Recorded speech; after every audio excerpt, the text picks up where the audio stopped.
Muito bem. Vamos continuar com o livro citado de Joana de Ângeles, onde ela nos diz assim: adolescente e a mídia. Em um mundo que a cada instante apresenta mudanças significativas, o processo de identificação do adolescente faz-se mais desafiador.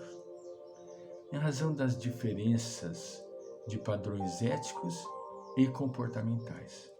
Os modelos convencionais vigentes para ele são passíveis de críticas, em razão do conformismo que predomina, e aqueles que são apresentados trazem muitos conflitos embutidos que perturbam a visão da realidade, não sendo aceitos de imediato. Tudo em torno do jovem caracteriza-se por meio de formas de inquietações e insegurança. Infelizmente, é o que nós temos hoje em dia. A mídia trazendo aberta e livremente informações que, se nós não tomarmos cuidado, os nossos filhos irão padecer muito. Principalmente nesses pequeninos vídeos que são feitos e soltados no ar, né? Soltados no ar. A pessoa não tem censura que limite esses vídeos. Eles fazem e lançam na rede. E os jovens vão tendo acesso. São acessos livres, não é? Este trabalho que nós estamos fazendo aqui, que colocamos no YouTube, eu passo por uma série de crivos para poder mantê-lo. A última entrevista que eu tive com o YouTube, eu fiz uma entrevista de 2 horas e meia, raciocinando, refletindo e respondendo. Para quê? Para ter um filtro. Não pôr qualquer coisa no ar, mas infelizmente tem certos pequeninos vídeos que não passam por essa censura. Adolescente e a religião, continua ela nos dizendo. A religião desempenha um papel importante na formação moral e cultural do adolescente, por proporcionar-lhe a visão da imortalidade, dilatando-lhe a compreensão em torno da realidade da vida e dos seus objetivos essenciais. O adolescente traz em si o arquétipo religioso, que remanesce das experiências pretéritas, o que leva à busca de Deus e da imortalidade do espírito, de forma que, reencontrando a resposta da fé, assimila-a com facilidade. O adolescente, hoje, ele não se satisfaz com uma resposta frágil. Ele questiona. Eu vejo a minha neta, como volto a falar dela, mas é o exemplo que eu vivo. 9 anos, os questionamentos que ela me faz. Falo, meu Deus, e as palavras que ela usa?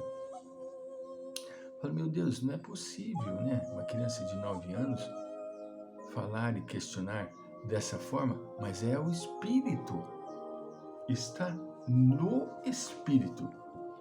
Outro aspecto interessante é os problemas psíquicos do adolescente. E ela continua dizendo assim: no período da adolescência, porém, em pleno desabrochar das forças sexuais, a mediunidade se apresenta pujante, necessitando da educação conveniente e diretriz. adequada para ser controlada e produtiva. No momento em que a glândula pineal libera os fatores sexuais complementares e as demais do sistema endócrino contribuem para o desenvolvimento da libido, a primeira, que era veladora da função genésica, transformando-se num fulcro de energia portador de possibilidades de capacitação parapsíquica que dá lugar a uma variada gama de manifestações. É interessante nós observarmos na história, citarmos da história alguns exemplos de mediunidade. Como, por exemplo, Joana d'Arc, aos 14 anos de idade, ela manteve demorados diálogos com espíritos que se diziam Miguel Arcanjo, Catarina e Margarina, considerados santos da igreja, né? Bernadette Soubirous, com seus 14 anos, na gruta de Massabielle, em Lourdes, na França, teve 18 contínuos encontros com a entidade que se dizia Maria de Nazaré. 3 crianças na gruta da Iria, em Fátima, Portugal, igualmente mantiveram contato e dialogaram com outro ser espiritual que informava ser a Maria Santíssima. Catarina e Margarida Fox, também médiuns que foram usados por Kardec. Julie Baudin, 14 anos. Caroline Baudin, 16 anos. Ruth Chaffé, 18 anos. Aline Carlotti, 18 anos. Hermance Dufault, 14 anos. Todos esses espíritos, esses médios, contribuíram na formação do Livro dos Espíritos. Florence Cook, aos 14 anos. Sir William Crookes, em Londres, os fenômenos de ectoplasmia.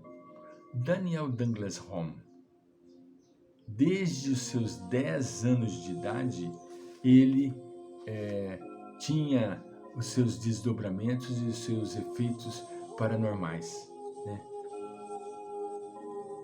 Gravidez na adolescência. São problemas, desafios da atualidade. Estimulação precoce através do sistema online. Total falta de orientação. Aborto.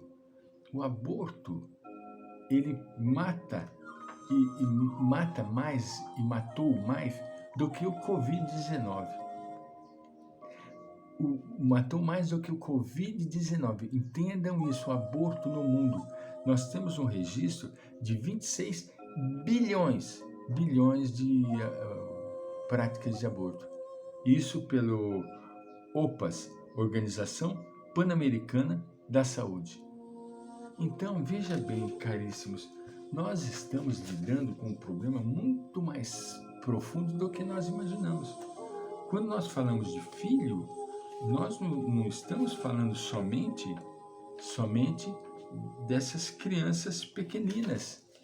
Não, nós estamos falando de um espírito eterno que precisa do nosso apoio, do nosso amparo. Segundo Emmanuel, continuando, ele diz assim: as crianças confiadas na terra ao nosso zelo são portadoras de aparelhagem neurocerebral completamente nova em sua estrutura orgânica, a feição de câmera fotográfica devidamente habilitada a recolher impressões. A objetiva, que na máquina dessa espécie é constituída por um sistema de lentes apropriados, capazes de colher imagens corretas sobre recursos sensíveis e representada na mente infantil por um aparelho, ou melhor, por um espelho renovado, em que se conjugam visão e observação, atenção e meditação, por lentes da alma, absorvendo os reflexos das mentes que a rodeiam e fixando-os em si próprio, como elementos básicos da conduta. Então, olha a responsabilidade que nós devemos ter com relação a essas nossas crianças. Olha a responsabilidade. Emmanuel, ele é taxativo em alertar que nós somos responsáveis por tudo aquilo que nós criamos em nossas vidas. Voltaremos.